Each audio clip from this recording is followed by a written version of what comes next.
Bueno, este personaje, Francisco de Paula Castañeda, es un cura franciscano que nació en Buenos Aires y murió en Paraná en 1832 y que fue un prolífico, perdón, periodista muy particular. De hecho, les puse esta imagen que es un dibujo que se conoce de su fisonomía y que dentro de los curas que leían en el Te Deum, homenajeando la Revolución de Mayo de 1810, es el único que no tiene un retrato al óleo, ¿no? Y tampoco tiene signos de prestigio como una toga, como un libro, etc. Así que es un personaje díscolo, interesante, eh, con el cual yo he tenido mucho comercio intelectual desde hace muchos años.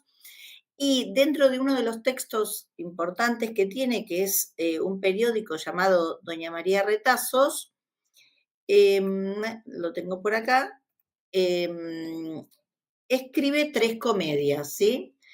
El texto se llama Doña María Retazos, de varios autores trasladados literalmente para instrucción y desengaño de los filósofos incrédulos que al descuido y con cuidado nos han enfederado en el año 20 del siglo XIX de nuestra era cristiana. Bueno, es un periódico satírico, sin duda, que tiene esta particularidad.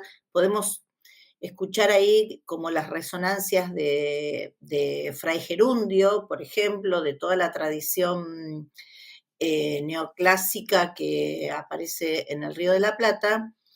Y también quisiera retomar esto que dijo una de las investigadoras en la primera charla, en la primera exposición, que es el hecho de que estos autores de alguna manera reciben la tradición barroca española a través de sucesivas mediaciones, ¿no? Una de las características de Castañeda es justamente el uso de un lenguaje y el arte de injuriar, como decía Borges, muy marcado desde ese discurso barroco que se inserta en un marco decididamente ilustrado, aun cuando él hable en contra de la ilustración, ¿no? Bueno, acá yo les ponía unos ejemplos de cómo se habla de él y cómo habla él, ¿no? Por ejemplo, dirigido al que era ministro, el ministro Rivadavia, Bernardino Rivadavia, fíjense que escribe una especie de penitencia y dice: de la trompa marina liberanos domine, del sapo del diluvio, del ombú empapado de aguardiente, o sea, lo acusa de borracho, etcétera, ¿no? O sea que tenía un lenguaje así muy acusado, de mucha ironía y de mucho manejo. Esta imagen es una imagen de Pellegrini, que es un pintor argentino de 1830, es decir, 10 años después de la puesta en escena de estas 3 comedias, pero que registra cómo era el espacio en el que se daba donde estaban la iglesia de los Recoletos, que es a la que va a pertenecer Castañeda, y que en el 20 son expulsados justamente por la reforma religiosa que llevó adelante Rivadavia. Existe un muy lindo museo ahora en Recoleta, en esta misma iglesia, y hay algún detalle referido a Castañeda. La obra fue representada en 1821 en el Teatro Coliseo, y estas son las obras que se representaron ese año, ¿no? Que son unas cuantas para el lugar insular que tenía el teatro porteño. Hay obras que tienen que ver con lo cívico, ¿no? Por ejemplo, Castañeda era un gran admirador de Manuel Belgrano, Hay obras que reproducen textos como de Shakespeare, por ejemplo, acá. Y estas que señalé con rojo son algunas obras que de alguna manera anticipan lo que va a ser o son un intersticio entre la tradición del cielito de Hidalgo y la puesta en marcha de lo que vamos a llamar gauchesca después, ¿no? Castañeda estará en un punto de intersección allí. Entonces, las tres comedias son comedias cortas, no parecen muy factibles de ser representadas, aunque se representaron alguna vez. Tienen una teatralidad barroca y al mismo tiempo, como en contradicción, ilustrada. Se piensa en el teatro como una escuela, porque también se piensa en el teatro como una religión y la iglesia como un teatro. Está esta doble dimensión. Piensen ustedes que para estos 10 primeros años después de la Revolución de Mayo, las fiestas cívicas, las que se llamaron fiestas mayas, tenían mucha representación religiosa, ¿no? Y estaban pensadas desde aspectos que tienen que ver con, bueno, la tradición del carnaval, de la cuaresma, la lucha entre romanos y cristianos, etcétera, ¿no? Del aspecto ilustrado, bueno, tiene un lenguaje muy coloquial, los textos son en verso, aunque hay polimetría, ¿no? Es decir, varía, va de los endecasílabos a las octavas sin mediar demasiada complicación. Y lo que propugna ahí Castañeda desde la perspectiva periodística es la importancia del carácter faccioso y maniqueo, ¿no? En la composición. Es decir, aquellos que no toman partido o que tienen pretensiones de imparcialidad, son aquellos que no sirven para la arena pública y para la componenda política, ¿no? En como él lo dice claramente, teatro que es el periodismo. Lo que a mí me interesaba contarles muy rápidamente es que si bien hay un punto en el que el teatro está presente con la producción de las tres comedias, toda la perspectiva periodística es una perspectiva en la que las herramientas del teatro están puestas en funcionamiento, ¿no? Y de hecho él lo dice, ¿no? Acá en un texto de otro periódico dice, aviso al público, está con la grafía de la época, ¿no? Los 6 periódicos componen un poema épico, por consiguiente son periódicos de otro orden, porque pertenecen al orden dramático. O sea, el periódico que él escribe pertenece al orden dramático. O más bien diré que son poemas o una comedia en forma de periódico, ¿sí? Y bueno, acá voy a sintetizar qué es lo que pasa en las tres comedias. En la primera hay un planteo general, por supuesto situado en la distinción entre institución y contrato social.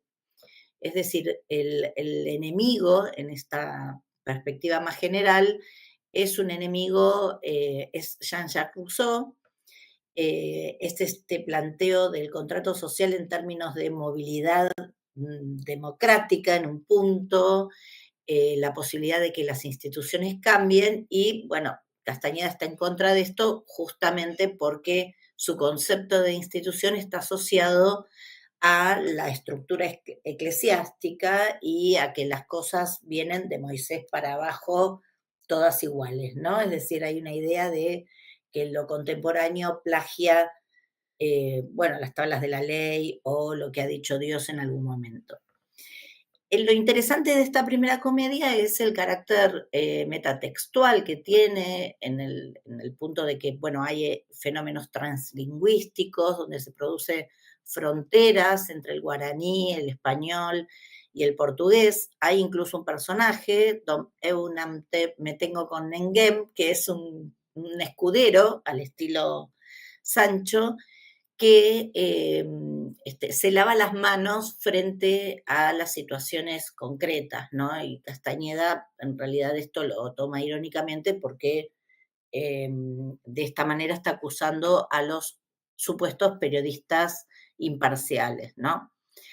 Y digo que es metatextual además porque, bueno, ahí no anoté los personajes, pero los personajes son todos personajes de los distintos periódicos de Castañeda, doña María Retazos, la comentadora, digamos, todos títulos de los periódicos discutiendo entre ellos, y hay construcciones hacia atrás o hacia adelante, anafóricas y catafóricas, que están fuera de lo que podría ser una representación teatral, en el sentido de que hay síntesis, por ejemplo, como la cita que les pongo, hacia el final de la comedia dice, con pocas circunstancias que se le añadiese a esta pieza, teníamos ya la primera jornada. Y bueno, iba contando cómo terminar esta obra, muy al estilo, podríamos reconocer ahí, bueno, desde el prólogo del Quijote, ¿no? Poner un latín acá, un griego allá y listo.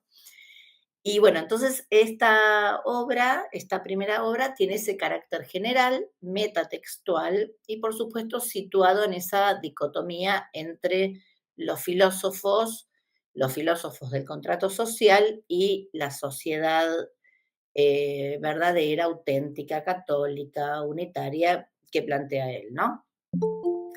La segunda comedia es una comedia centrada en lo masculino. Y ahí el personaje principal justamente es Juan Santiago, es decir, la referencia a Rousseau, y quienes lo acompañan, a los que son personajes a los que denomina el populacho.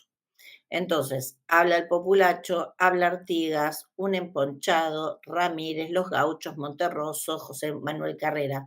Es decir, caudillos, caudillos federales, y gente que no piensa, ¿no? Sería, ¿no? Que son conducidos de las narices por Rousseau.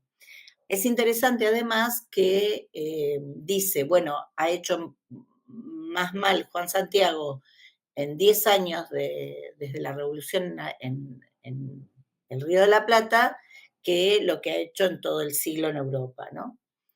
Y por último, aparece la última de las comedias, que es la que más, diría yo, tiene esa capacidad de representación, que tiene una temática más acotada porque la consecuencia de seguir la transformación de las instituciones a partir del contrato social está en dividir el mundo entre quienes siguen esas tendencias filosóficas, que serán afrancesados, que usan el inglés, que no saben hablar castellano, etcétera, que por supuesto no siguen a la iglesia, y las mujeres. Esto es fundamental, ¿no? Porque todos los personajes, excepto dos, todos los personajes de esta comedia son mujeres, son niñas, o sea, hay determinados colectivos, pero también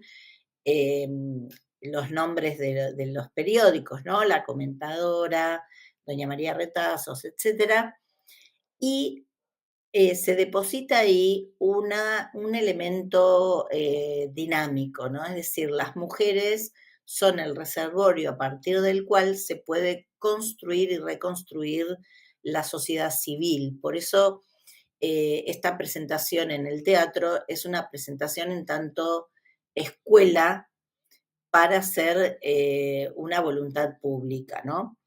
También es interesante que en estos dos personajes que aparecen, bueno, por un lado son esos tres jóvenes afrancesados, a los que se los condena porque son solteros y porque implican vagabundeo, ninguna productividad, sobre todo esto, ¿no? Esta expresión de la soltería masculina como lo improductivo, y la figura de Alexander Pope, este poeta inglés, católico, que vivió su catolicismo, su enseñanza católica en el marco de el incilio, ¿no? Es decir, en su casa, escondidos, porque había persecución hacia el catolicismo, hacia los católicos, y que defiende desde su poética el rol de la mujer en el universo social, ¿no?